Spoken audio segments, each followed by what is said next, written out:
ಚೆಕ್ಕ ಮೇಲೆ ಜ್ಞಾತೃ ಭೂತಗಳ ನುಡಿದು ಮಿಕ್ಕ 17 ಮೊತ್ತದ ತತ್ವವೇ ಲಿಂಗತನು ರಜೋಗುಣ ಕಂಠದೆಡೆ ಉಖಾರ ಮೇಳದೊಳು ತೈಜಸ ಹಿರಣ್ಯ ಗರ್ಭರು ಕೂಡಿ ಲೋಲಗತಿ ಕರ್ಣಿಕೆಯೊಳಗೆ ವಾಸನೆಯ ವಿಷಯಾಳಿಯನು ಮನವೆಂಬ ಕರಣದಿಂದ ಅನುಭವಿಸುತ್ತಿರುವುದೇ ಸ್ವಪ್ನಾವಸ್ಥೆಯು. ಇದು ನಿನ್ನೆ ನೋಡ್ತಿದ್ವಿ. ಸತ್ಯವನ್ನ ಅನುಭವಿಸ್ಬೇಕು ಅನ್ನುವ ಸಾಧಕ. ಸತ್ಯವೂ ಹಾಗೆ ಇದೆ. ಈ ಜೀವ ಅಂತ ನಾನು ಏನಿದ್ದೀನೋ, ಈ ಅಹಂಕಾರ ಜೀವ, ಅದು ಅಷ್ಟೇ ಅದ್ರಷ್ಟೇ ಮಾಯೆ ಬಹಳ ತೀವ್ರ ಇದೆ. ಆ ಮರೆಯನ್ನ ಮಾಡಿದೆಯಲ್ಲ, ಸತ್ಯ ವಸ್ತುವನ್ನ ಮಾಡಿದೆ ಅಂದ್ಮೇಲೆ ಅದು ಎಷ್ಟು ಅದು ಪ್ರಭಾವ ಇರ್ಬೇಕು. ನಾನೇ ಆ ಬ್ರಹ್ಮ ವಸ್ತು ಇದ್ದು ನಾನು ಅದೇ ಅದರ ಆಧಾರದಲ್ಲೇ ಇದ್ದೀನಿ. ಆದ್ರೆ ನನಗೆ ಅದು ಗೊತ್ತಾಗದೇ ಇರೋಷ್ಟು ಮಾಯೆ ಎಷ್ಟು ಪ್ರಬಲ ಇದೆ ಅದು. ಹಾಗಾಗಿ ಆ ಗುರುಗಳ ಬೇಕೇ ಬೇಕು. ಗುರುಗಳ ಒಲವನ್ನಿಲ್ಲದೆ ಏನನ್ನೂ ಸಾಧಿಸಕ್ಕಾಗಲ್ಲ.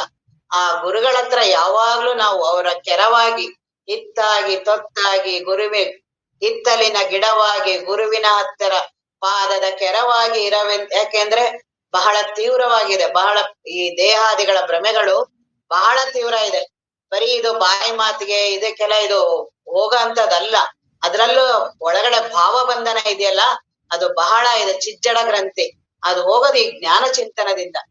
ಈ ಜ್ಞಾನ ಚಿಂತನವನ್ನ ಯಾರಿಗೆ ಮಾಡ್ಬೇಕು, ಹೌದು ಕೇಳ್ಬೇಕು ಅನಿಸ್ತಿದೆಯಲ್ಲ, ಉತ್ತಮ ಸಾಧಕ ತಾನಲ್ಲಂ ಸಾಧಕ ನೆಂಬುವನು ನಾನಾ ಕರ್ಮದ ಸೋಂಕಿಲ್ಲದನು.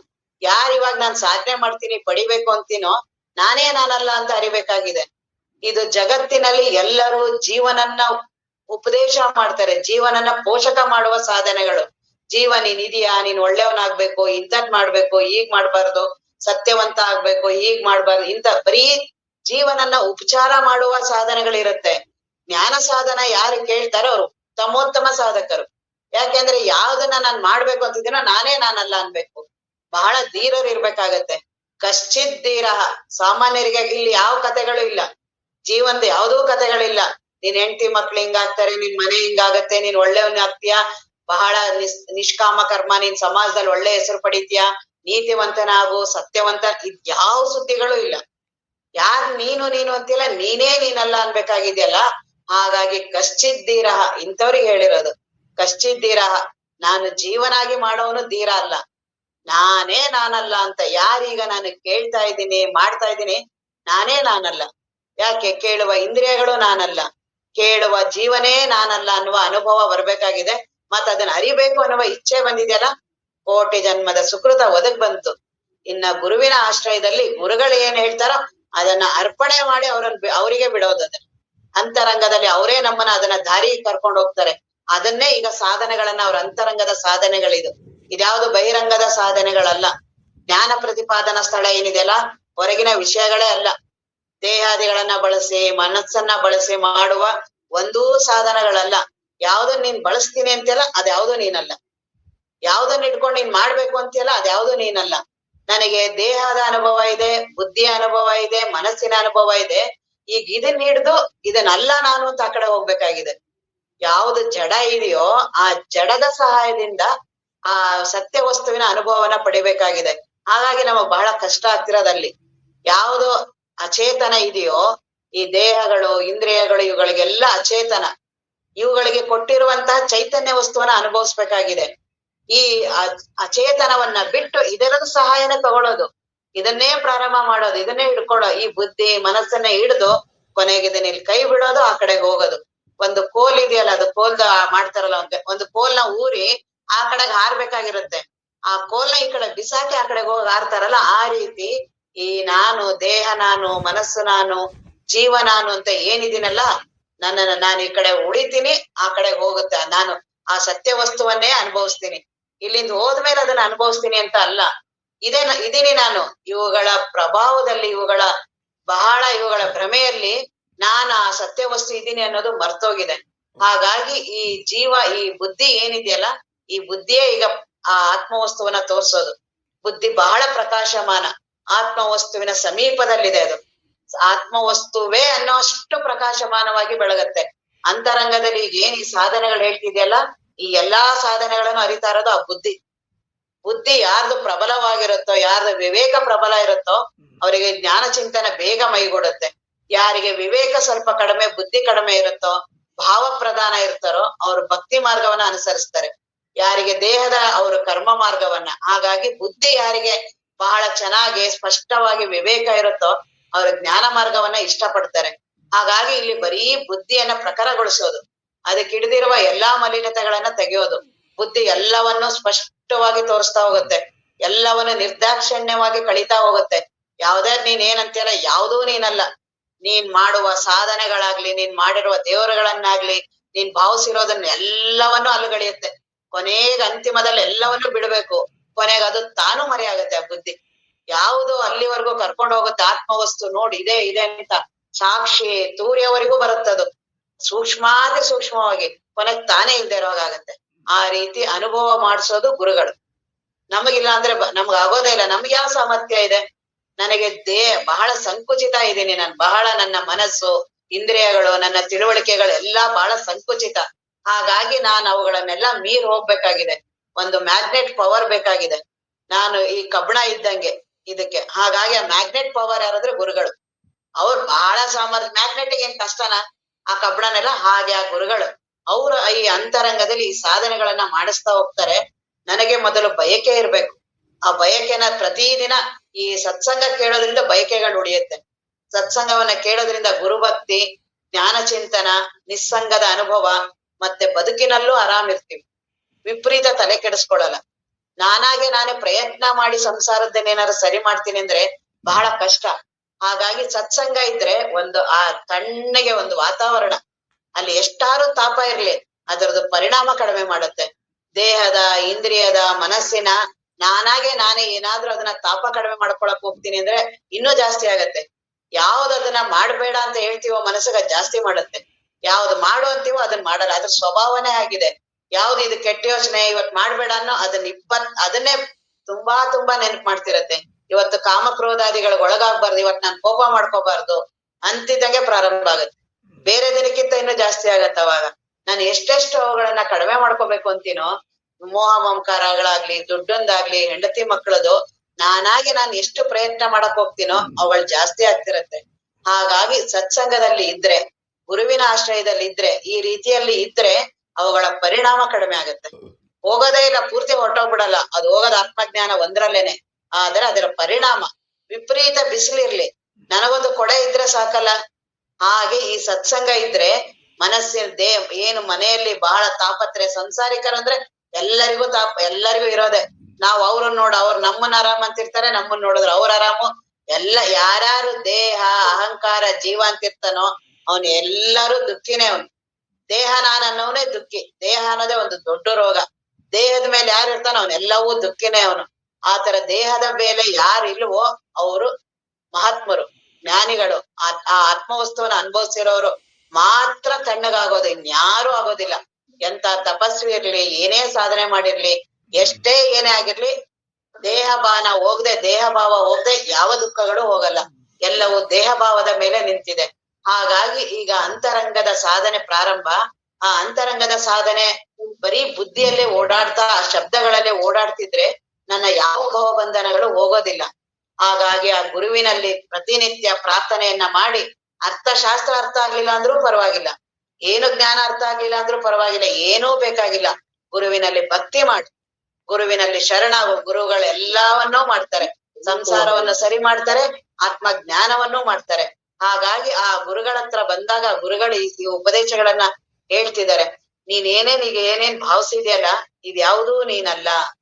ಇವುಗಳೆಲ್ಲ ನೀನ್ ಏನೇನ್ ಅಂತೀಯಲ್ಲ ಅವು ಯಾವ್ದು ನಿನ್ ಸ್ವರೂಪನೇ ಅಲ್ಲ.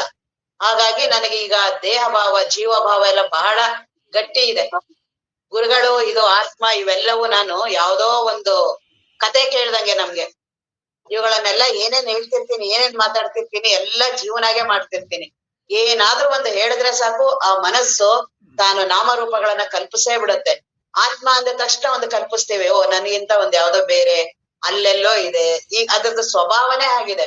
ಹಾಗಾಗಿ ಆ ನಾಮರೂಪಗಳನ್ನೆಲ್ಲಾ ಬಿಟ್ಟು ಯಾವಾಗ ನಾಮರೂಪಗಳನ್ನ ಬಿಡ್ತೀನೋ ಆಗ ಅಸ್ತಿತ್ವ ಇದೆ. ನನಗೆ ನಾಮರೂಪಗಳನ್ನ ಬಿಡೋದಿಕ್ ಬರೋದಿಲ್ಲ. ಹಾಗಾಗಿ ನಿಧಾನವಾಗಿ ಈ ಉಪದೇಶಗಳು ನಿಧಾನವಾಗಿ ದೇಹ ಭ್ರಮೆನ ಬಿಡಿಸ್ತಾರೆ. ದೇಹ ಭ್ರಮೆ ಹೋದ್ರೆ ಬಹಳ ಆರಾಮು. ನನ್ನ ದೇಹ ಭ್ರಮೆನೆ, ನಾನು ಉಸಿರಾಡ್ತಿದ್ದೀನಿ, ಅದು ನನ್ನ ಅನುಭವಕ್ಕಿಲ್ಲ. ನನಗೆ ದೇಹದ ಕಾಯಿಲೆ ಇದೆ, ನನ್ನ ಅನುಭವದಲ್ಲಿಲ್ಲ. ಹಸಿವೆ ತೃಷೆಗಳಾಗ್ತಿದೆ, ಯಾರಿಗೋ ಆಗ್ತಿದೆ ಅನಿಸ್ತಿದೆ. ಏನೋ ನೆಗಡಿ ಬಂದಿದೆ ತಲೆ, ಯಾರಿಗೋ ಆಗ್ತಿದೆ ಅನಿಸ್ತಿದೆ. ನನಗ ಅದ್ರದ್ದು ಏನೂ ಅನುಭವ ಇಲ್ಲ ಅಂದ್ರೆ ಎಷ್ಟ್ ಆರಾಮ್ ಆಗ್ತೀನಿ ನಾನು. ಇರೋದೇ ಆ ರೀತಿ ಆರಾಮು. ಸುಮ್ನೆ ಮೈಯಲ್ಲೇ ನಾನೇ ಮೈ ಮೇಲೆ ಇಳ್ಕೊಂಡಿರೋದು. ಈಗ ಯಾರ್ಯಾರ್ದೋ ದೇಶದ ಕಥೆ ಎಲ್ಲ ಓದ್ತಿರ್ತೀವಲ್ಲ, ರಾಜಕೀಯ ಓದೋರು ಇವರೆಲ್ಲ ಹಾಗೇನೆ. ಪೇಪರ್ ಓದೋದು, ಟಿವಿ ನೋಡೋದು, ನ್ಯೂಸ್ ನೋಡೋರು, ಅವ್ರೆಲ್ಲಾ ಕಥೆ ತಗೊಂಡ್ ನಮ್ಮ ಮೈ ಮೇಲೆ ಹಾಕೊಂಡ್ ನಾವು ಹಗ್ಲು ರಾತ್ರಿ ಯೋಚನೆ ಮಾಡ್ತಿರ್ತೀವಿ. ಇವತ್ ಅವ್ರು ಯಾಕೆ ಹಿಂಗಾದ್ರು, ಮುಖ್ಯಮಂತ್ರಿಗೆ ಹಿಂಗಾಯ್ತಂತೆ, ಅದ್ರ ಯಾವ್ದಾರು ಒಂದ್ ಪಕ್ಷ ಮನಸ್ಸು ತಾನೇ ಮಾಡುತ್ತೆ. ಯಾರ್ದೋ ಒಂದ್ ಪಕ್ಷ ಸರಿ ಅನ್ಸುತ್ತೆ, ತಾನೇ ಮೈ ಮೇಲೆ ಹಾಕೊಳ್ಳೋದು. ಹೆಂಡತಿ ಮಕ್ಳ ಬಗ್ಗೆ ಮಾಡಿದ್ರೇನೋ ಪರವಾಗಿಲ್ಲ, ಅವ್ರ ಜೊತೆ ಏನೋ ಇದೀವಿ ಅಂತ. ಈ ಊರವ್ರದೆಲ್ಲ ಕತೆ ಹಂಗೆ. ಈ ದೇಹವನ್ನು ಹಾಗೇನೆ ಸುಮ್ನೆ ಮೈ ಮೇಲೆ ಹಾಕೊಂಡು ನಾನೇ ಅದ್ರದ್ದೆಲ್ಲ ಸುಖ ದುಃಖ ಅನುಭವಿಸ್ತಾ ಇದ್ದೀನಿ. ಅದನ್ನ ಈಗ ನಿಧಾನವಾಗಿ ಗುರುಗಳು ಅದನ್ನ ಭ್ರಮೆನ ಬಿಡಿಸ್ತಿದ್ದಾರೆ. ಈಗೇನು ನೀನು ದೇಹ ನಾನು ಇಂದ್ರಿಯಗಳಿದೆಯಲ್ಲ, ಇದ್ರ ಬಗ್ಗೆ ತೋರಿಸ್ತಿದ್ದಾರೆ ದರ್ಶನ. ಬರೀ ನೋಡೋದಷ್ಟೇ. ಕರಣ, ನಿನಗೆ 5 ಅಂತಃಕರಣಗಳಿದೆ, ಅದನ್ನೆಲ್ಲಾ ಬಳಸ್ತಿದ್ಯಾ ನಿನಗ್ ಗೊತ್ತಿಲ್ಲ. ನೀನ್ ಅದಿದ್ರೆ ನೀನ್ ಇರ್ತೀಯ, ಆದ್ರೆ ನಿನಗೆ ಅದು ಅನುಭವ ಇಲ್ಲ. ಅದನ್ನ ಅವ್ರ ಮಹಾತ್ಮರು ಹೇಳ್ತಿದ್ದಾರೆ. ಅಂತಃಕರಣ ನಿನಗಿದೆ, ಮನಸ್ಸು, ಬುದ್ಧಿ, ಚಿತ್ತ, ಅಹಂಕಾರ, ಏನ್ 5 ಒಳಗಡೆ ಅನುಭವಿಸ್ತೀಯಲ್ಲ, ಆ ಅಹಂಕಾರನೇ ಈ 5 ರೂಪವಾಗಿ ಆಗುತ್ತೆ. ತಾನೇ ವಿಚಾರ ಬಂದಾಗ ಬುದ್ಧಿ ಮಾಡತ್ತೆ, ಅದೇ ನೆನಪಿನ ಶಕ್ತಿ ಮಾಡತ್ತೆ, ಅದೇ ಮನಸ್ಸಾಗತ್ತೆ, ಸುಖ ದುಃಖಗಳಾಗತ್ತೆ. ಒಂದೇ, ಅದು ಆ ಸಂದರ್ಭಗಳಿಗೆ ತಕ್ಕಂಗೆ ಬದಲಾವಣೆ ಆಗ್ತಿರುತ್ತೆ. ನನ್ನ ಮನಸ್ಸೇ ಅದೇ ಅಹಂಕಾರ. ಆ 5 ಅಂತಃಕರಣ ನೀನಿದೀಯಾ. 10 ದಶಕ, 10 ಇಂದ್ರಿಯಗಳು ನಿನಗಿದೆ. ನೀನ್ 10 ಇಂದ್ರಿಯಗಳನ್ನು ನೀನ್ ಬಳಸ್ತಿದ್ಯಾ, ನಿನ್ಗೆ ಅದೇನು ಪ್ರಜ್ಞೆ ಇಲ್ಲ. ಎಲ್ಲವನ್ನು ಬಳಸ್ತಾ ಇರ್ತೀಯ. ಕೈ ಬಳಸ್ತೀಯ, ಕಣ್ ಬಳಸ್ತೀಯ, ಎಲ್ಲವನ್ನು ಬಳಸ್ತಾ ಇರ್ತೀಯ. ಅವುಗಳ ಸುಖ ದುಃಖಗಳನ್ನೆಲ್ಲ ಅನುಭವಿಸ್ತಾ ಇರ್ತೀಯ. 10 ಇಂದ್ರಿಯಗಳನ್ನು ಬಳಸ್ತೀಯ, 5 ಅಂತಃಕರಣ ನಿನಗಿದೆ, 5 ವಾಯುಗಳಿದೆ ನಿನಗೆ. ಏನ್ ಉಸಿರಾಟಗಳು ಮಾಡ್ತೀಯ, ಉಸಿರಾಟ ಮಾಡೋದು, ಬಿಡೋದು, ಪಾನ, ಅಪಾನ, ವ್ಯಾನ, ಉದಾನ, ಈ ಎಲ್ಲಾ ಕ್ರಿಯೆಗಳು ದೇಹದಲ್ಲೆಲ್ಲ ನಡೀತಿದೆ. 5 ಪಂಚವಿಂಶತಿ, 5 ವಿಷಯಗಳು, ಪಂಚವಿಂಶತಿ, 5 ಪಂಚಭೂತಗಳು, ಇವೆಲ್ಲಾ ಸೇರಿ ನಾನಿದ್ದೀನಿ. ಅವುಗಳು ಯಾವ್ದ್ರಿಂದಾಗಿದೆ, ಏನಾಗಿದೆ, ಅದು ಯಾವ್ದ್ರ ಪ್ರಜ್ಞೆನೂ ನನಗಿಲ್ಲ. ನನಗೆ ಪ್ರಕೃತಿ ನಿರ್ಮಾಣ ಮಾಡ್ಕೊಟ್ಟಿದೆ ಅನ್ನೋದು ಗೊತ್ತಿಲ್ಲ. ನನಗೆ ಅದರದೆಲ್ಲಾ ಸುಖ ದುಃಖಗಳನ್ನು ಅನುಭವಿಸಿ ನಾನು ಜೀವನ, ನಾನು ಎಚ್ಚರದವನ್, ನಾನು ಬಹಳ, ನನಗೆ ಬುದ್ಧಿ ಇದೆ, ಬಹಳ ಎಲ್ಲಾ ಇಂದ್ರಿಯಗಳನ್ನು ಸ್ಪಷ್ಟವಾಗಿ ನಾನು ಅನುಭವಿಸ್ತೀನಿ, ಸುಖ ದುಃಖದ ಅನುಭವ ಇದೆ.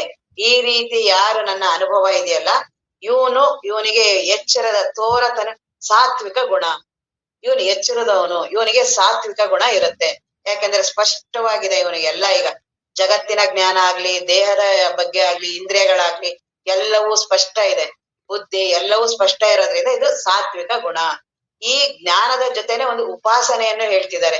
ಈಗ ಏನು ತ್ರಾಟಕ ಶಿವಯೋಗಿಗಳು ಇದ್ದಿದ್ರಿಂದ ನಿಜಗುಣರು ಇದ್ರು ಅಂತ, ಹಾಗಾಗಿ ಅವ್ರು ಮಧ್ಯದಲ್ಲೂ ಅದನ್ನು ಬಳಸ್ತಾರೆ. ಇಲ್ಲಿ ಶಿವಯೋಗವನ್ನ, ತ್ರಾಟಕದ ಅಭ್ಯಾಸವನ್ನ ಯಾರು ಗುರುಗಳು ಅವರಿಗೆ ಒಂದು ಮಂತ್ರ ದೀಕ್ಷೆಯನ್ನ ಕೊಟ್ಟಿರ್ತಾರೆ, ಇಲ್ಲ ಓಂಕಾರ ಆಗಿರ್ಬೋದು, ಇಲ್ಲಿ ಓಂಕಾರದ ಬಗ್ಗೆ ಹೇಳ್ತಿದ್ದಾರೆ. ಹಾಗಾಗಿ ಆ ಗುರುಗಳು ಓಂಕಾರವನ್ನ ಹೇಗೆ ಉಚ್ಚಾರ ಮಾಡೋದು, ಪ್ರಾಣದ ಜೊತೆ ಅದನ್ನ ಹೇಗೆ ಸೇರ್ಸೋದು, ಕೆಳಗಿನ ಭಾಗ ಅಕಾರ, ಮಧ್ಯ ಭಾಗ ಉಕಾರ, ಕಂಠಭಾಗ ಮಕಾರ, ಈ ರೀತಿಯಾಗಿ ಅಕಾರ ಉಕಾರ ಮಕಾರವನ್ನ ಆ ಗುರುಗಳು ಹೇಳ್ತಾರೆ. ಗುರುಗಳ ಸಾನ್ನಿಧ್ಯದಲ್ಲಿ ನಡಿಬೇಕು. ಈ ಸಾಧನೆಗಳೆಲ್ಲ ಯಾರೂ ವೈಯಕ್ತಿಕವಾಗಿ ಆಗೋದಿಲ್ಲ. ಹಾಗಾಗಿ ಆ ರೀತಿಯಾಗಿ ಉಪಾಸನೆ ಇದೆಯಲ್ಲ, ಅದನ್ನು ಇಲ್ಲಿ ಹೇಳ್ತಿದ್ದಾರೆ. ವರಲೋಚನ, ಕಣ್ಣು ತುಂಬಾ ಶ್ರೇಷ್ಠವಾದದ್ದು. ಅದನ್ನ ಹಿಡಿದು ಅಲ್ಲಿ ಅಷ್ಟ ಕಮಲಗಳಿರುತ್ತೆ. ನನ್ನ ಹೃದಯದಲ್ಲಿ 8 ಕಮಲವನ್ನ ಭಾವಿಸ್ತಾರೆ. ಅಲ್ಲಿ ಆ ಕಮಲಗಳು ಏನಾಗಿರುತ್ತೆ, ಮೇಲ್ಮುಖವಾಗಿದೆ. ಆ ಮೇಲ್ಮುಖವಾಗಿರುವ ಆ 8 ದಳದ ಕಮಲದ ಮೇಲೆ ಈ ಜೀವ ಓಡಾಡ್ತಾ ಇರ್ತಾನೆ. ಈ ರೀತಿಯಾಗಿ ಆ ಉಪಾಸನ ಮಾಡೋರು ಅದನ್ನ ಭಾವಿಸ್ತಾರೆ.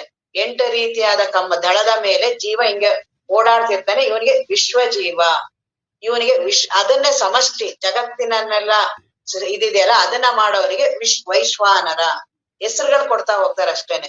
ಇವನು ವಿಶ್ವಜೀವ, ನಾನು ಚಿಕ್ಕವನಿರೋದ್ರಿಂದ ನಾನು ವಿಶ್ವಜೀವ. ಸಮಷ್ಟಿ ಆದ್ರೆ ವೈಶ್ವಾನರ. ಇವನ್ ಏನ್ ಮಾಡ್ತಾನೆ, ಇವನು ವನಿತಾದಿಗಳನ್ನೆಲ್ಲ ಎಚ್ಚರದಲ್ಲಿ ಎಲ್ಲ ಹೆಂಡತಿ ಮಕ್ಕಳು ಮನೆ ಇದು ಎಲ್ಲ ಸುಖ ಭೋಗಗಳನ್ನ ಹುಟ್ಟಿ ಒಂದು ದಿನ ನಾನು 80 ವರ್ಷದವರೆಗೂ ಏನ್ ಜೀವನ ಮಾಡ್ತೀನಿ, ಇವನು ಎಚ್ಚರದವನು, ಇವನು ವಿಶ್ವಜೀವ ಅಂತ. ಇವನು ಈ ರೀತಿಯಾಗಿ ಇವನು ಎಲ್ಲಾ ಭೋಗಗಳನ್ನ ಅನುಭವಿಸ್ತಾನೆ ಎಚ್ಚರದೊಳಗಡೆ. ಇದು ಸಾತ್ವಿಕ ಗುಣ. ಎರಡನೇದು, ನನ್ನದೇ ಹೇಳ್ತಾ ಇರೋದು ಇದೆಲ್ಲ, ಯಾರ್ದೋ ಕಥೆಗಳೆಲ್ಲ ನನ್ ಕಥೆನೇ ಹೇಳ್ತಾ ಇರೋದು. ಎಚ್ಚರದಲ್ಲಿದ್ದಾಗ ನಾನು ಇವುಗಳನ್ನೆಲ್ಲ 25 ತತ್ವಗಳನ್ನ ಬಳಸಿ ಎಲ್ಲ ಹೆಂಡತಿ ಮಕ್ಕಳು ಇವ್ರಗಳ ಜೊತೆ ಎಲ್ಲ ಬಹಳ ಚೆನ್ನಾಗಿ ಎಲ್ಲ ಅನುಭವಿಸಿ ಮಾಡಿ ಅದ್ರೊಳಗಡೆ ತಿರ್ಗಾ ಮಲಗ್ಬಿಡ್ತೀನಿ. ಮಲಗಿದ ತಕ್ಷಣ ಕನಸು ಬರುತ್ತೆ. ಕನಸು ಬಂದ ತಕ್ಷಣ ಈ 25 ತತ್ವಗಳು ಏನಿತ್ತು ಅದ್ರಲ್ಲಿ 8 ತತ್ವಗಳು ತಾನೇ ಪ್ರಕೃತಿ ಮಾಡುತ್ತೆ. ಇದು ಯಾರು ಮನುಷ್ಯರು ಮಾಡ್ಕೊಳಲ್ಲ, ನಾವು ಮಾಡ್ಕೊಳಲ್ಲ. ತಾನೇ ಪ್ರಕೃತಿ. ನಿದ್ರೇನೂ ಅಷ್ಟೇ, ತಾನೇ ಕರ್ಕೊಂಡು ಹೋಗುತ್ತೆ. ನಾನ್ ಮಾಡಲ್ಲ, ನನ್ಗೆ ಎಚ್ಚರ ಒಂದೇ ಇರ್ಬೇಕು ಆಗೋದಿಲ್ಲ. ಯಾವಾಗ ನಾನು ಎಚ್ಚರ ಇರ್ಬೇಕು ಅಂತ ಕೂತಿರ್ತೀನೋ ಆಗ್ಲೇ ನಿದ್ದೆ ಬಂದ್ಬಿಟ್ಟೋಗಿರ್ತೀನಿ. ಹಾಗಾಗಿ ಈಗ ಕನಸಿನಕ್ಕೆ ತಾನೇ ಹೋಗುತ್ತೆ, ಪ್ರಕೃತಿ ತಾನೇ ಮಾಡಿಸುತ್ತೆ. ಅಲ್ಲಿ ನಾನು 17 ತತ್ವಗಳಿಂದ ಇರ್ತೀನಿ. ಈ 8 ತತ್ವಗಳು ಇರೋದಿಲ್ಲ. ಯಾವ್ದ್ಯಾವ್ದು ಮತಿ ಇರಲ್ಲ, ನನಗೆ ಬುದ್ಧಿ ಅಲ್ಲಿ ಇರಲ್ಲ, ಚಿತ್ತ ಇರೋದಿಲ್ಲ, ನೆನಪಿನ ಶಕ್ತಿ ಇರಲ್ಲ, ಅಹಂಕಾರ ಜ್ಞಾತೃ. ಈಗ ಎಚ್ಚರದ ನಾನು ಏನಿರ್ತೀನಲ್ಲ ಆ ರೀತಿಯಾದ ನಾನ್ ಅಲ್ಲಿರಲ್ಲ. ಅಲ್ಲಿ ಇನ್ನೊಂದು ತಾನೇ ಮನಸ್ಸು, ತಾನೇ ಒಂದು ನಾನಾಗಿ ಅಲ್ಲೆಲ್ಲ ಓಡಾಡೋದು ಮಾಡೋದು. ಏನೋ ಒಂದು ಅರ್ಧಂಬರ್ಧ ಪ್ರಜ್ಞೆಯಲ್ಲಿ, ಪೂರ್ತಿ ಮತಿ ಇಲ್ಲ ಅಲ್ಲ, ಬುದ್ಧಿ ಇಲ್ಲ ಅಲ್ಲ, ಮತ್ತೆ ನೆನಪು ಇಲ್ಲ. ಈಗ ಎಚ್ಚರದಿಂದ ಮನೆಯಿಂದ ನಾನು ಬಂದಿದ್ದೀನಿ ಅನ್ನೋ ನೆನಪು ಇಲ್ಲ. ಹಾಗಾಗಿ ಅಲ್ಲಿ ಅರೆ ಬರೆ ಪ್ರಜ್ಞೆಯಿಂದ ತಾನೇ ಎಲ್ಲಾರ್ನು ಸೃಷ್ಟಿ ಮಾಡ್ಕೊಂಡು ಅಲ್ಲೂ ಎಲ್ಲ ಅಲ್ಲಿ ಸುಮ್ನೆ, ಅಲ್ಲಂತೂ ಸುಮ್ನೆ ಇರಲ್ಲ. ಅಲ್ಲೂ ಹಿಂಗೆ ಮೋಹಮಂಕಾರಗಳನ್ನೆಲ್ಲ ಮಾಡ್ಕೊಂಡು ಸುಖ ದುಃಖಗಳನ್ನ ಅನುಭವಿಸ್ಕೊಂಡು ಅಲ್ಲೆಲ್ಲಾರ್ನು ಅಲ್ಲೂ ಹೆಂಡತಿ ಮಕ್ಕಳನ್ನ ಸೃಷ್ಟಿ ಮಾಡ್ಕೊಂಡು ಜಗತ್ತನ್ನ ಸೃಷ್ಟಿ ಮಾಡಿ ಎಲ್ಲವನ್ನೂ ಸೃಷ್ಟಿ ಮಾಡ್ಕೊಂಡು ಅವನಿಗೆ ರಜೋಗುಣ ಅಂತಾರೆ. ಅವನಿಗೆ ಯಾಕೆ ಅಲ್ಲಿ ಪ್ರಜ್ಞೆ ಇಲ್ವಲ್ಲ, ರಜೋಗುಣ ಅಂತ ಅವನಿಗೆ ಅಂತಾರೆ, ತೈಜಸ ಜೀವ ಅಂತಾರೆ, ಸಮಷ್ಟಿಗೆ ಹಿರಣ್ಯ ಗರ್ಭ ಅಂತಾರೆ. ಈ ರೀತಿ ಈ ಜೀವನಿಗೆ ಇವೆಲ್ಲ ಹೆಸರುಗಳನ್ನ ಕೊಡ್ತಾರೆ. ಹಾಗಾಗಿ ಮತ್ತೆ ಆ ಕಮಲ ಇತ್ತಲ್ಲ, ಆ ಅಷ್ಟದಳದ ಕಮಲ ಅವನ್ ಮೇಲ್ ಓಡಾಡ್ತಿರ್ತಾನಲ್ಲ, ಕನಸು ಬಂದಾಗ ಅವನ ಮಧ್ಯ ದಳ ಇರುತ್ತಲ್ಲ ಅದ್ರ ಒಳಗಡೆ ಬರ್ತಾನೆ ಕನಸಿದ್ದಾಗ. ಇನ್ನ ನಿದ್ರೆ ಬಂದಾಗ ಪೂರ್ತಿ ತಳಗ್ ಬಂದ್ಬಿಡ್ತಾನೆ. ಹಾಗಾಗಿ ಈ ಮುಂದೊಂದು ನಿದ್ರೆ ಅವಸ್ಥೆಯಲ್ಲಿ ಹೇಳ್ತಾರೆ. ಈಗ ಕನಸಿನಲ್ಲಿ ಲೋಲಗತಿ ಕರ್ಣಿಕೆಯೊಳಗೆ ವಾಸನೆಯ ವಿಷಯಾಳಿಯನು ಮನವೆಂಬ ಕರಣದಿಂದ ಅನುಭವಿಸುತ್ತಿರುವುದೇ ಸ್ವಪ್ನಾವಸ್ಥೆಯೋ. ಇದು ಕನಸಿನ ಅವಸ್ಥೆ. ಮನಸ್ಸೇ ತಾನೆಲ್ಲವನ್ನು ಸೃಷ್ಟಿ ಮಾಡಿ ತಾನೇ ಜಗತ್ತನ್ನೆಲ್ಲ ಮಾಡಿ ತಾನೇ ಅಲ್ಲೆಲ್ಲಾ ಸುಖ ದುಃಖಗಳನ್ನ ವಾಸನೆಯಿಂದ, ಎಚ್ಚರದಲ್ಲಿ ಏನ್ ವಾಸನೆಗಳಿರುತ್ತಲ್ಲ ಅದೇ ವಾಸನೆಗಳನ್ನೆಲ್ಲ ಬಳಸ್ಕೊಂಡು ಅಲ್ಲಿ ಪುನಃ ಸೃಷ್ಟಿ ಮಾಡಲ್ಲ, ಬರೀಯಲು ಅನುಭವಿಸೋದು ಮಾತ್ರ. ಕನಸಿನ ಅನುಭವದಲ್ಲಿ ವಾಪಸ್ಸು ಸೃಷ್ಟಿ ಆಗಲ್ಲ, ತಿರ್ಗಾ ಕನಸು ಇದು ವಾಸನೆಗಳು ತಿರ್ಗಾ ಉತ್ಪತ್ತಿ ಆಗಲ್ಲ, ಬರೀ ಅನುಭವಿಸೋದು ಮಾತ್ರ. ಅದು ಕನಸಿನ ಅವಸ್ಥೆ. ಈ ಎಚ್ಚರದಲ್ಲೆಲ್ಲ ಮಾಡಿರ್ತೀನಲ್ಲ ಅದನ್ನೆಲ್ಲ ಯಾವ್ದಾವ್ದು ಇಲ್ಲಿ ಈಡೇರಿರಲ್ವಲ್ಲ ಎಲ್ಲ ಈಡೇರಿಸ್ಕೊಳ್ತೀನಿ. ಇಲ್ಲಿ ಯಾವ್ದಾವ್ದು ನನಗೆ ದುಃಖ ಆಗಿರುತ್ತೆ ಅಲ್ಲೆಲ್ಲ ಖುಷಿ ಪಡ್ತೀನಿ. ಆ ರೀತಿಯಾಗಿ ಇಲ್ಲಿರುವ ವಾಸನೆಗಳನ್ನೇ ಅಲ್ಲಿ ಮನಸ್ಸು ತಾನೇ ರೆಡಿ ಮಾಡ್ಕೊಂಡು, ಇಲ್ಲಿ ಯಾರ್ಯಾರು ಬೈಯಕ್ಕಾಗಿರಲ್ವೋ ಅಲ್ಲೆಲ್ಲ ಬೈತೀವಿ, ಇಲ್ಲೆಲ್ಲ ಸಾಧನೆ ಮಾಡಕ್ಕಾಗಿರೋದನ್ನ ಅಲ್ಲೆಲ್ಲ ಮಾಡ್ತೀವಿ. ಇಲ್ಲಿ ಗುರುಗಳು ಸಿಕ್ಕಿಲ್ಲ ಅಲ್ಲಿ ಗುರುಗಳು ಸಿಗ್ತಾರೆ. ಒಟ್ಟು ನನಗೆ ಇಲ್ಲಿ ಏನೇನ್ ದುಡ್ಡು ಇಲ್ಲಿ ಇರ್ಲಿಲ್ಲ ಅಲ್ಲಿ ದುಡ್ಡು ಬಂದಂಗ ಆಗತ್ತೆ, ಇಲ್ಲಿ ದುಡ್ಡಿನ ಭಯ ಇರುತ್ತೆ ಅಲ್ಲಿ ಭಿಕಾರಿ ಆದಂಗೆ ಆಗ್ಬಿಡ್ತೀನಿ. ಎಲ್ಲ ಇಲ್ಲಿಯ ವಾಸನೆಗಳನ್ನೇ ಅಲ್ಲೆಲ್ಲ ಮತ್ತ ಅಲ್ಲಿ ಅಂತಿರ್ತೀವಿ, ನಮ್ಗೆ ಯಾರೋ ತುಂಬಾ ಆತ್ಮೀಯರಾದವ್ರ ದೇಹ ಬಿಟ್ಟಂಗ್ ಕಾಣಿಸ್ತು, ಇಲ್ಲಿ ತೀವ್ರವಾಗಿ ಅವ್ರ ಬಗ್ಗೆ ಮಾಡಿರ್ತೀವಿ, ಅದಕ್ಕೆ ಅಲ್ಲಿ ಬರುತ್ತೆ.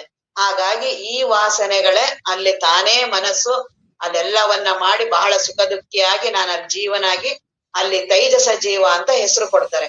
ಅವನೇ ತೈಜಸ ಜೀವ, ಸಮಷ್ಟಿ ಆದ್ರೆ ಹಿರಣ್ಯ ಗರ್ಭ ಅಂತ ಅವ್ರಿಗಂತಾರೆ. ಇವನು ಮನವೆಂಬ ಕರಣದಿಂದ ಅನುಭವಿಸುವುದೇ ಸ್ವಪ್ನಾವಸ್ಥೆ. ಇದು ಸ್ವಪ್ನಾವಸ್ಥೆ. ಇನ್ನ ಮೂರನೇದು, ಮೊದಲ ತನುವೆರಡರೊಳಗೆ ಒರೆದ ಅಖಿಳ ತತ್ವ ಸಂಪದ ಒಡಗಿ. ಈಗ ಏನ್ ಎಚ್ಚರದಲ್ಲಿ ಇದ್ನಲ್ಲ, ಇಲ್ಲೆಲ್ಲಾ ದೇಹಾದಿಗಳೆಲ್ಲ ತತ್ವಗಳ ಅಖಿಳ ಎಲ್ಲಾ ತತ್ವಗಳಿದ್ನಲ್ಲ, 25 ತತ್ವಗಳಿದ್ನಲ್ಲ ಈ ಎಚ್ಚರದವನು.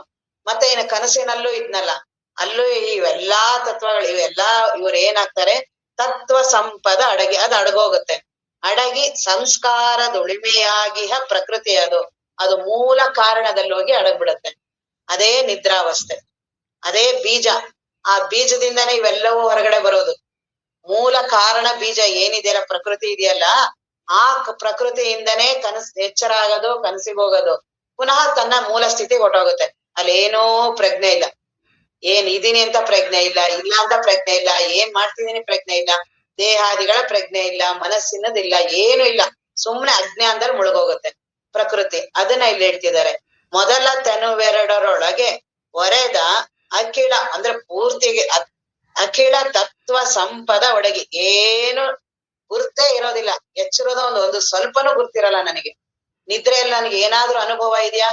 ದೇಹದ ಅನುಭವ ಇಲ್ಲ, ಮನಸ್ಸಿನ ಅನುಭವ ಇಲ್ಲ, ಜಗತ್ತಿನ ಅನುಭವ ಇಲ್ಲ, ಈ ಮನೆ ಯಾವ ಮನೆ ಏನೇನ್ ಎಲ್ಲಾ ಮಾಡಿದ್ದೀನಿ ಯಾವ್ದ್ರದ್ದು ಒಂದು ಸ್ವಲ್ಪನೂ ಅನುಭವ ಇಲ್ಲದೆ ಇರೋ ಹಾಗೆ ತತ್ವ ಸಂಪದ ಅಡಗಿ ಸಂಸ್ಕಾರದ ಉಳಿಮೆಯಾಗಿ ಅಲ್ಲಿ ಸಂಸ್ಕಾರದಿಂದ ಉಳಿಮೆ ಪ್ರಕೃತಿ ಅಲ್ಲಿ ಪ್ರಕೃತಿ ಮಾಯೆ ಇದೆ, ಅಜ್ಞಾನ ಇದೆ.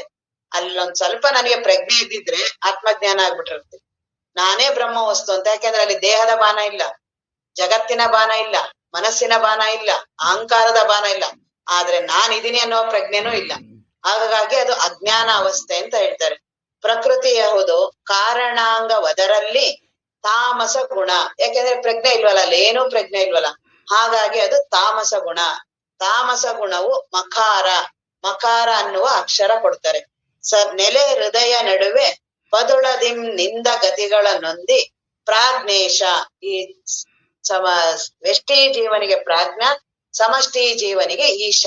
ಪ್ರಾಜ್ಞೇಶ ರೊದವಿ ಮಾಯಾವೃತ್ತಿ ಎಂಬ ಸಾಧನದಿಂದೆ ಸದಮಳಾನಂದ ವಿಷಯವನ್ನು ಸೇವಿಸುತ್ತಿರುವುದೇ ಸುಪ್ತಿ ಎಂದಿನೆಪ ಅವಸ್ಥೆ.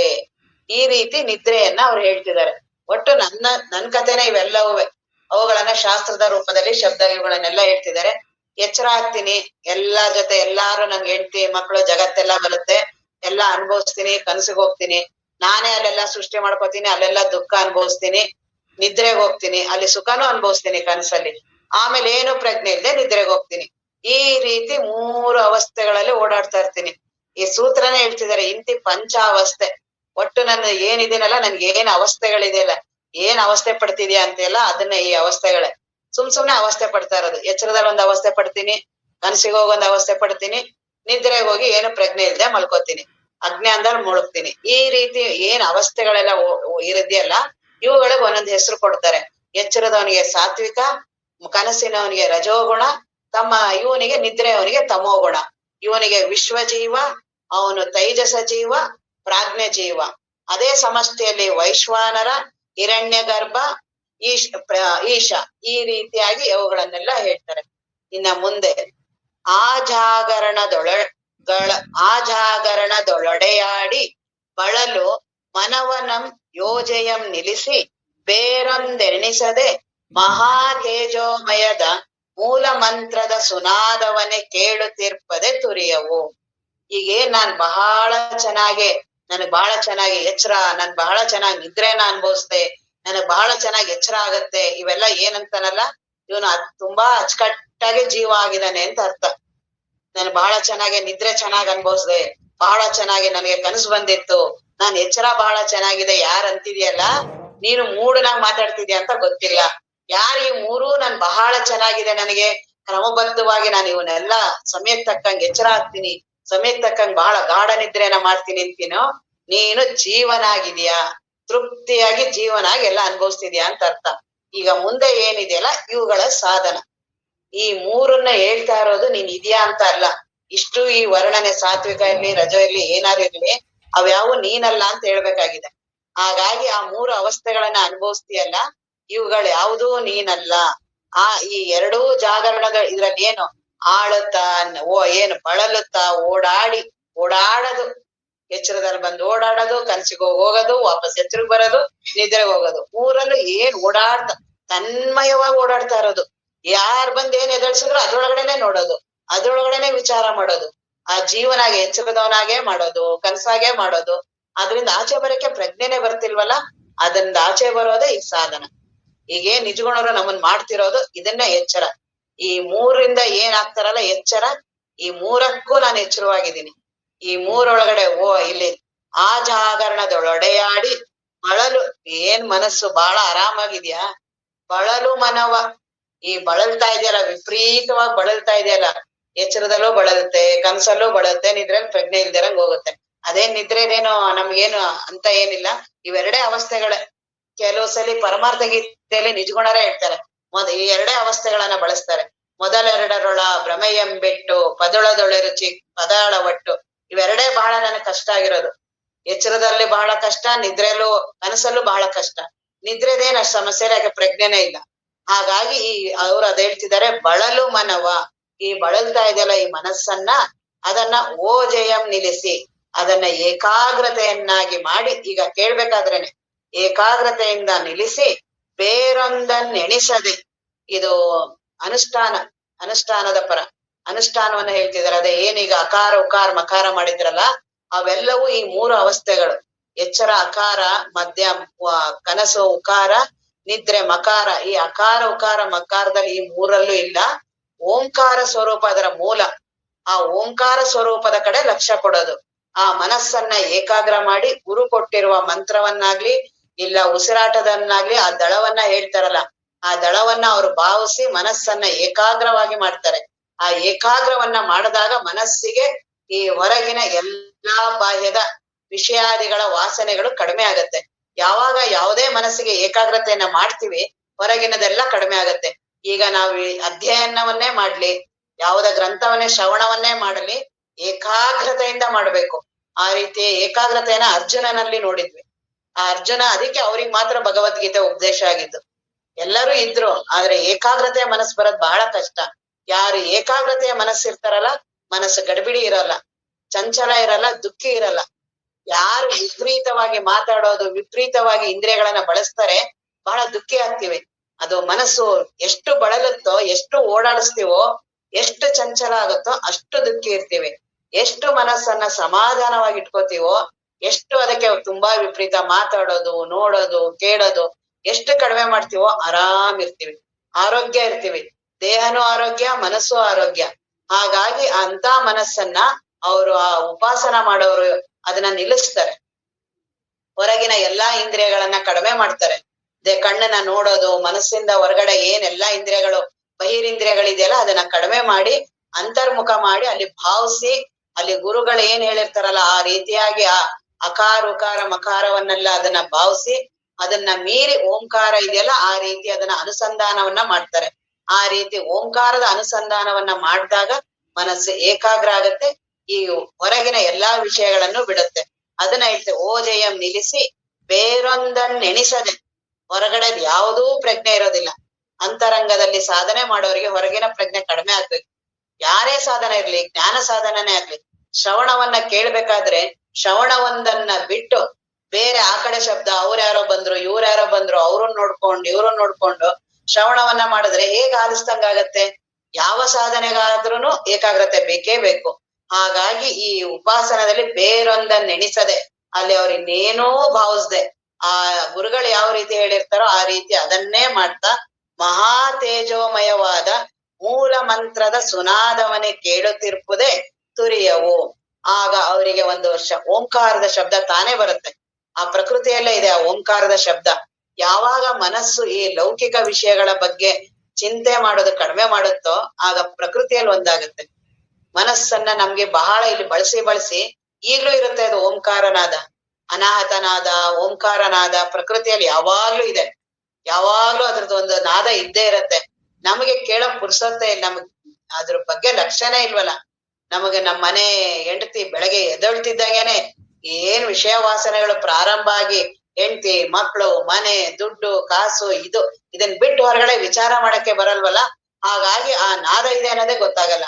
ಆದ್ರೆ ಈ ರೀತಿಯಾಗಿ ಆ ಉಪಾಸನ ಸಾಧಕರು ಇರ್ತಾರಲ್ಲ, ಅವ್ರು ಅದಕ್ಕೆ ಈ ಹೊರಗಡೆದನ್ನೆಲ್ಲ ಕಡಿಮೆ ಮಾಡ್ತಾರೆ.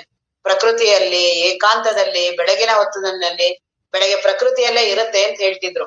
3 ಗಂಟೆ 3 ಗಂಟೆ 4 ಗಂಟೆ ಬೆಳಗ್ಗೆ. ಯಾಕೆ ಬ್ರಾಹ್ಮಿ ಮುಹೂರ್ತ ಅಂತಂದ್ರೆ ಇಡೀ ಪ್ರಕೃತಿನೇ ಮೌನ ಇರುತ್ತೆ, ಇಡೀ ಪ್ರಕೃತಿಯೇ ಸ್ತಬ್ಧವಾಗಿರುತ್ತಲ್ಲ. ಆಗ ಈ ಅನಾಹತ ನಾದಗಳಾಗ್ಲಿ ಓಂಕಾರದ ನಾದವಾಗ್ಲಿ ಕೇಳಿಸತ್ತೆ. ಆ ರೀತಿ ಕೇಳಿಸ್ಬೇಕು ಅಂದ್ರೆ ಅವನ್ ಮನಸ್ಸು ಮೊದಲು ಓಜಯಂ ನಿಲ್ಲಿಸಿ ಏಕಾಗ್ರತೆಯಿಂದ ನಿಲ್ಲಿಸ್ಬೇಕಾಗತ್ತೆ. ಆ ರೀತಿಯಾಗಿ ನಿಲ್ಲಿಸಿ ಬೇರೊಂದ ನೆನೆಸದೆ ಆಗ ಆ ಮೂಲ ಮಂತ್ರದ ಸುನಾದವನ್ನೇ ಕೇಳುತ್ತೆ. ತಾನೇ ಆ ಓಂಕಾರದ ಶಬ್ದ ಕೇಳಕ್ ಪ್ರಾರಂಭ ಆಗುತ್ತೆ. ಈ ಹಿಮಾಲಯದಲ್ಲಾಗ್ಲಿ ಕೆಲವು ತುಂಬಾ ಜನ ಉಪಾಸಕರಿದ್ದಾರೆ ಆ ರೀತಿ. ಅವರಿಗೆಲ್ಲ ಮೊನ್ನೆನೂ ಒಬ್ರು ಗುರುಗಳೆಲ್ಲ ಹೇಳ್ತಿದ್ರು, ನಾ ಹಿಮಾಲಯದ ಮೇಲ್ಗಡೆ ಹೋಗ್ತಾ ಅಲ್ಲೆಲ್ಲ ಸುಮ್ನೆ ನಾವು ಏನೂ ಪ್ರಯತ್ನ ಮಾಡೋದೇ ಬೇಡ, ಸುಮ್ನೆ ಅಲ್ಲಿದ್ರೆ ಸಾಕು, ತಾನೇ ಓಂಕಾರದ ನಾದ ತಾನೇ ನಮ್ಗಲ್ಲಿ ಕೇಳಿಸ್ತಾ ಇತ್ತು ಅಂತೆಲ್ಲ ಹೇಳ್ತಿರ್ತಾರೆ. ಹಾಗಾಗಿ ಆ ಮನಸ್ಸಿಗೆ ಆ ನಾದವನ್ನ ಕೇಳಿಸುತ್ತಲ್ಲ, ಇದು ತುರಿಯ ಇದಕ್ಕೆ ತುರಿಯ ಅವಸ್ಥೆ ಅಂತ ಹೇಳ್ತಾರೆ. ಕೇಳುತ್ತಿರ್ಪದೆ ತುರಿಯವು ರಾಜಿಸುವ ನಾದಾನುಸಂಧಾನದ ಆರೈಕೆ ಮಾಜಿ ಸೈತಿರಲು ತುರ್ಯಾತೀತ ವೀಯರಡು ಈ ಜಗದೊಳು ಅಭ್ಯಾಸವಂ ಮಾಡಿದೊಡೆ ನಿತ್ಯ ಮುಕ್ತಿ ಪದ ಸಿದ್ಧಿಯಹುದು. ಈಗ ಏನು ಅವನು ಆ ಓಂಕಾರದ ನಾದವನ್ನ ಮಾಡ್ತಿದಾರಲ್ಲ ನಾದಾನುಸಂಧಾನ, ಅಲ್ಲಿಗೆ ನಿಲ್ಬಾರ್ದು. ಆದ್ರೆ ಆ ನಾದಾನುಸಂಧಾನ ಹೇಗಿದೆ ಅಂದ್ರೆ ಅದರ ಆಕರ್ಷಣೆ ಬಹಳ ತೀವ್ರ. ನನಗೆ ಅದು ರಾಮಕೃಷ್ಣಾಶ್ರಮದಲ್ಲಿ ಒಬ್ರು ಗುರುಗಳು ಹೇಳ್ತಿದ್ರು, ಬೇರೆ ಬೇಕಾದ್ರೆ ಲೌಕಿಕವನ್ನ ಎಲ್ಲ ಬಿಟ್ಬಿಡ್ಬೋದಂತೆ, ಹೆಂಡತಿ ಮಕ್ಕಳನ್ನ ಬಿಟ್ಬಿಡ್ಬೋದು, ದುಡ್ಡು ಕಾಸೊಂದು ಎಲ್ಲಾ ಅಭಿಮಾನವನ್ನು ಬಿಡ್ಬೋದಂತೆ. ಈ ಅನಾಥನಾದ ಇವುಗಳಿಗೆ ಆ ಮನಸ್ಸು ಅದಕ್ಕೆ ಸಿಗಾಕೊಂಡ್ಬಿಟ್ರೆ ಆ ಆಕರ್ಷಣೆಗೆ ಅದ್ರಿಂದ ಹೋಗೋದಕ್ಕೆ ಆಗಲ್ವಂತೆ. ಅಷ್ಟು ಅದಕ್ಕೆ ಈ ಈ ಸಮಾಧಿಯನ್ನ ಅನುಭವಿಸ್ತಿರ್ತಾರಲ್ಲ ಅವ್ರು ಯಾಕೆ ಹೊರಗಡೆ ಬರೋದಕ್ಕೆ ಆಗೋದಿಲ್ಲ ಅಂದ್ರೆ ಅಷ್ಟು ಮನಸ್ಸು ಅದ್ರೊಳಗಡೆ ತನ್ಮಯ ಆಗ್ಬಿಡತ್ತೆ. ಆ ನಾದದ ಮಹತ್ವನೇ ಆಗಿರತ್ತೆ, ಬಹಳ ಆಕರ್ಷಣೆ. ಆ ನಾದಾನುಸಂಧಾನವನ್ನು ಮೀರಿ ಹೋಗ್ಬೇಕು. ಆಗ ಆ ಮುಂದಿನ ಸಾಧನೆ ಅದನ್ನ ಹೇಳ್ತಿದ್ದಾರೆ, ತೂರ್ಯಾತೀತ ಆಗ್ಲೇಬೇಕು. ಆ ನಾದಾನುಸಂಧಾನವನ್ನ ಅವ್ರು ನಾದಾನುಸಂಧಾನವನ್ನ ಆರೈಕೆ ಅಲ್ಲಿ ಆ ನಾದಾನುಸಂಧಾನನು ನಿಲ್ಬೇಕು. ಯಾಕೆ ಅಂದ್ರೆ ಅವೆಲ್ಲವೂ ಅದು ಆತ್ಮವಸ್ತು ಅಲ್ಲ, ಆತ್ಮವಸ್ತುವಿನಲ್ಲಿ ಪ್ರಕಟ ಆಗಿರೋಂಥದ್ದು, ಆತ್ಮವಸ್ತುವಿನಲ್ಲಿ ಸ್ಪಂದನ ಆಗಿರೋದು, ಅದ್ಯಾವುದೂ ದೇವರಲ್ಲ. ಹಾಗಾಗಿ ಅವುಗಳನ್ನೆಲ್ಲ ಆ ನಾದಾನುಸಂಧಾನನು ಮರೆಯಾಗ್ಬೇಕು. ಯಾವಾಗ ನಾದಾನುಸಂಧಾನ ಮರೆಯಾಗುತ್ತೋ ಇರೋದೇ ಆತ್ಮವಸ್ತು ಇರುತ್ತೆ. ಆ ಆತ್ಮವಸ್ತುವನ್ನ ತೂರ್ಯಾತೀತ ಇಲ್ಲಿಯವರೆಗೂ ಆ ಸಾಧಕ ಹೋಗ್ಲೇಬೇಕು. ಈ ರೀತಿಯಾಗಿ ಈ ಜಗತ್ತಿನಲ್ಲಿ ಯಾರು ಈ ಸಾಧನೆಗಳನ್ನ ತೂರ್ಯ ಮತ್ತು ತೂರ್ಯಾತೀತವನ್ನ ಮಾಡ್ತಾರೋ ಇವರಿಗೆ ಆತ್ಮಜ್ಞಾನ ಸಿದ್ಧಿಸುತ್ತೆ. ಈ ರೀತಿಯಾಗಿ ಸಾಧನವನ್ನ ಮಾಡೋದು ಯಾವುದು ಓಂಕಾರ ನಾದವನ್ನ ಮಾಡಿ ಅನಾಹತನಾದವನ್ನ ಅವನಿಗೆ ಎಲ್ಲಾ ಹೊರಗಿನ ವಿಷಯಗಳನ್ನ ಬಿಟ್ಟು ಗುರುಗಳು ಕೊಟ್ಟಿರುವಂತಹ ಮಂತ್ರವನ್ನ ಅವನು ಮಾಡಿ ಆ ನಾದವನ್ನ ಕೇಳ್ತಾನೆ. ಕೊನೆಗೆ ಆ ನಾದವೂ ನಾನಲ್ಲ ಅಂತ ಆ ವ್ಯಕ್ತಿನೇ ಕೇಳುವವನು ನಾನಲ್ಲ, ಕೇಳಿಸೋದು ನಾನಲ್ಲ ಅಂತ ಇದೆಲ್ಲವೂ ಗುರುಗಳು ಬೇಕು. ಒಬ್ರೇ ನಾನೇ ಸ್ವಯಂ ಮಾಡ್ತೀನಿ ಅಂದ್ರೆ ಆಗೋದಿಲ್ಲ. ಎಲ್ಲರೂ ಪತನ ಆಗೋದೇ ಇಲ್ಲಿ. ಎಲ್ಲರೂ ಯಾಕೆ ಗುರುವಿನ ಆಶ್ರಯ ಬೇಕು ಯಾಕೆ ಗುರುಗಳು ಬೇಕು ಅನ್ನೋದಕ್ಕೆ ಇದಕ್ಕೋಸ್ಕರನೇ.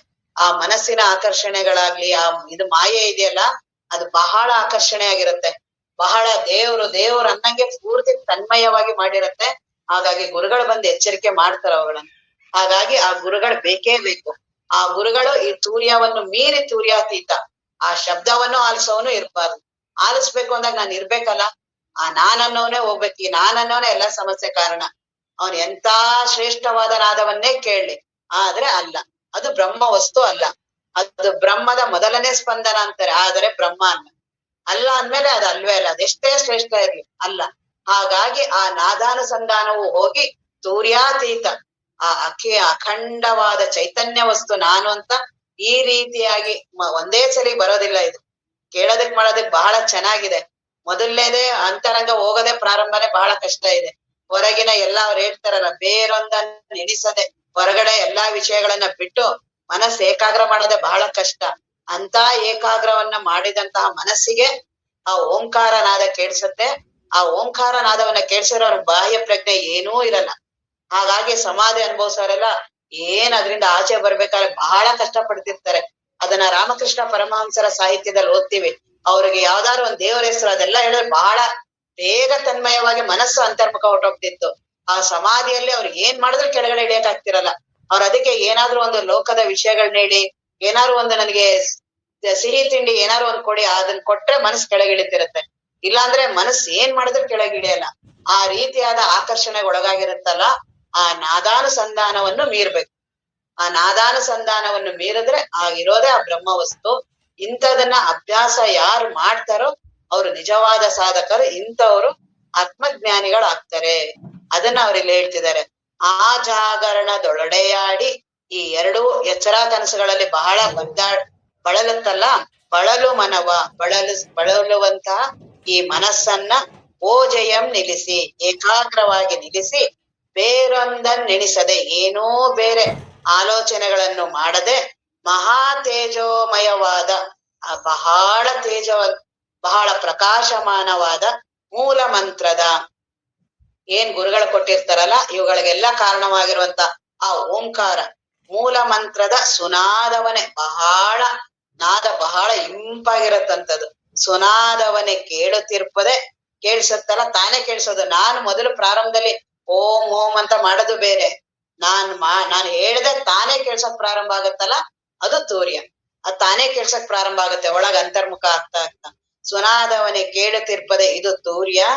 ರಾಜಿಸುವ ನಾದಾನುಸಂಧಾನ. ಇದನ್ನ ನಾದಾನುಸಂಧಾನವನ್ನ ಮಾಡ್ತಾ ಮಾಡ್ತಾ ನಾದಾನುಸಂಧಾನವೂ ಹೋಗ್ಬೇಕು, ಮಾಡೋನು ಹೋಗೋದು. ಇದು ತೂರ್ಯಾತೀತ. ಮಾಜಿ ಸೈತಿರಲು ತೂರ್ಯಾತೀತ ಈ ಎರಡು ಈ ಜಗದೊಳು. ಈ ಜಗತ್ತಿನಲ್ಲಿ ಇವೆರಡನ್ನು ಅಭ್ಯಾಸವಂ ಮಾಡಿದೊಡೆ ಯಾರು ಅಭ್ಯಾಸ ಮಾಡ್ತಾರೋ ನಿತ್ಯ ಮುಕ್ತಿ ಪದ ಸಿದ್ಧಿಯವುದು. ಆತ್ಮಜ್ಞಾನ ಅವರಿಗೆ ಸಿದ್ಧಿಸುತ್ತೆ. ಈ ಪರಿ ಅವಸ್ಥೆಯೊಳೈದರಳು. ಈಗೇನ್ 5 ಅವಸ್ಥೆಗಳನ್ನೆಲ್ಲ ಹೇಳಿದ್ವಲ್ಲ, ಇದ್ರಲ್ಲಿ ಏಳುತ್ತಾ ಇವುಗಳಲ್ಲೆಲ್ಲ ಏಳೋದು ಬೀಳೋದು ಎಲ್ಲ ಇರುತ್ತೆ. ಈ ಪರಿ ಅವಸ್ಥೆಯೊಳಗೈದರಳು ಏಳುತ್ತಾ ಏಳುತ್ತಾ ತನು ಈ ದೇಹ ಮಮಕಾರ ಮೋಹ ಜನನಾದಿ ವಿಕೃತಿಯಂ ಆಪತ್ತುಗೊಳತೀರ್ಪ ಜೀವನೊಡ ಬೆರಸದೆ. ಇವರು ಇದೆಲ್ಲ ಈ ಸಾಧನೆಗಳಲ್ಲೆಲ್ಲ ಇರ್ತಾರೆ, ಎಲ್ಲ ಇವನು ಇದ್ದೇ ಇರ್ತಾನೆ ಕೊನೆಯವರೆಗುನು. ಹಾಗಾಗಿ ಇವ್ಯಾವೂ ಅಲ್ಲ, ಇವ್ ಯಾವಗಳೇನು ಬೆರೆಸದೆ ಆಶ್ರಯವಾದ ಇವು ಎಲ್ಲಾ ಸಾಧನೆಗಳಿಗೂ ಆಶ್ರಯವಾದ ಸಾಕ್ಷಿ ಇದ್ದೀನಿ ನಾನು. ಸಾಕ್ಷಿ ತೂರ್ಯ ರೂಪ ಚಿನ್ಮಾತ್ರ ಕೂಟಸ್ಥನೆಂದೆನಿಪ ಆ ಪರಬ್ರಹ್ಮ ಪರಮಾತ್ಮ ಪರತತ್ವ ನಿರ್ಲೇಪ ನಿತ್ಯಾನಂದ ಘನಶಂಭುಲಿಂಗದಿರುವಾಗಿ ತನಗಿಲ್ಲ ಅವಸ್ಥೆ. ಇವೆಲ್ಲವೂ ಏನೇನ್ ಹೇಳಿದಾರಲ್ಲ ಇದೆಲ್ಲ ಸಾಧಕನ ಅವಸ್ಥೆ. ಕೊನೆಗೆ ಯಾವ ಅವಸ್ಥೆಗಳು ಇಲ್ಲದೆ ಇರುವಂತಹ ಅಖಂಡವಾದ ಚೈತನ್ಯ ವಸ್ತು ನಾನಿದ್ದೀನಿ, ತೂರ್ಯಾತೀತವಾಗಿದ್ದೀನಿ, ಸಾಕ್ಷಿ ಇದ್ದೀನಿ, ನಾನು ಕೂಟಸ್ಥ ಇದ್ದೀನಿ, ಪರಬ್ರಹ್ಮ ಪರಮಾತ್ಮ ಆ ಅಹಂ ಬ್ರಹ್ಮಾಸ್ಮಿ ಚಿದಾನಂದ ರೂಪ ಶಿವೋಹಂ ಶಿವೋಹಂ ಸತ್ ಚಿತ್ ಆನಂದ ನಿತ್ಯ ಪರಿಪೂರ್ಣ ಅರಿವಿನ ಬಯಲು ಬಚ್ಚಬರಿಯ ಅರಿವು ನಾನು. ಯೋಗ ಇದ್ರಲ್ಲಿ ಯಾವ ಅನುಭವಗಳು ಇಲ್ಲ. ಈಗೇನ್ ಇಷ್ಟು ಅವಸ್ಥೆಗಳು ಇವನ್ನೆಲ್ಲ ಹೇಳಿದ್ರಲ್ಲ, ನಾದಾನುಸಂಧಾನ ಆಗಿರ್ಲಿ, ತೂರ್ಯಾತೀತ ಇವ್ಯಾವುದು ಸ್ಪರ್ಶ ಇಲ್ಲದೆ ಇರುವಂತ, ಅಲ್ಲೇ ಹೇಳ್ತಾರೆ ಜೀವನೊಡನೆ ಬೆರಸದ. ಇವುಗಳದ್ದು ಬೆರತೇ ಇಲ್ದಿರ ಇದಕ್ಕೆ ಆಶ್ರಯವಾಗಿ ನನ್ನ ಆಶ್ರಯದಲ್ಲಿ ಇವೆಲ್ಲಾ ಜೀವನಿಗೆ ಇವೆಲ್ಲಾ ಸಾಧನೆಗಳು ಇವೆಲ್ಲವೂ ಜೀವನಿಗೆ ತೋರಿಸ್ತಿದೆ, ನನಗೆ ಇವ್ಯಾವುದೂ ಇಲ್ಲ.